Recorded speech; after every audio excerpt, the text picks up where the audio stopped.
45 की उम्र के बाद यदि हम कुछ बातों को प्रायोरिटाइज करें तो उनमें सबसे पहले आता है being emotionally and physically healthy. और यह हम तभी कर सकते हैं जब हम कुछ बातों को जीवन से इग्नोर करना सीखें, भूलना सीखें और माफ़ करना सीखें। कहने में आसान और करने में कठिन होता है। हम ताउम्र कुछ जख्मों को अपने भीतर साथ लिए चलते हैं और अपने भीतर ही लिए यहाँ से चले जाते हैं, क्योंकि कुछ दर्द का अंत यही होता है। तो बेहतर है एक समय के बाद कुछ बातों को, कुछ लोगों को भूलना, इग्नोर करना और माफ़ करना सीखें। जीवन के हर मोड़ पर जब जब आप लड़खड़ाए होंगे तब कुछ ऐसे शब्द जिन्हें सुनकर आप रोए होंगे।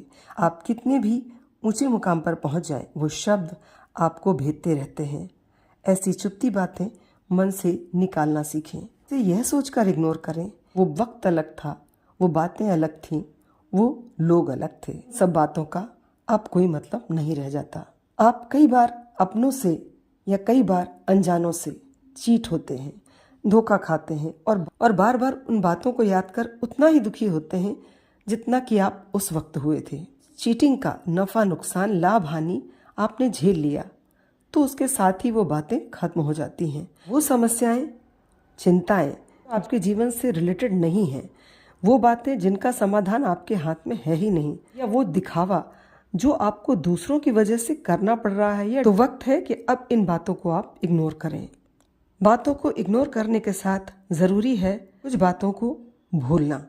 ऐसी शिकायतें जो हमें सर्कमस्टेंसेस से होती हैं, लोगों से होती हैं और कभी कभी ईश्वर से भी होती हैं, समय के साथ हमारे लिए अब मायने नहीं रखती। हमें क्या पाने की इच्छा थी जो नहीं मिला, हमने क्या चाहा था जो हमको नहीं मिल पाया, हमको जो मिलना था हमको जो मिला वो सही था या नहीं।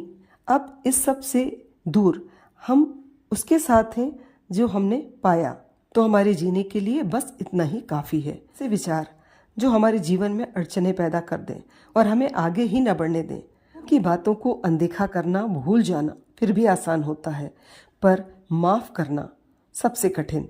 पर यदि आपने इस उम्र में आकर एक बार लोगों को माफ़ करना सीख लिया तो ना ही किसी बात को अनदेखा करने की ज़रूरत पड़ेगी और ना ही किसी बात को भूलने की। लोगों को माफ़ कर देने के बाद आपका मन पूरी तरह साफ हो जाता है।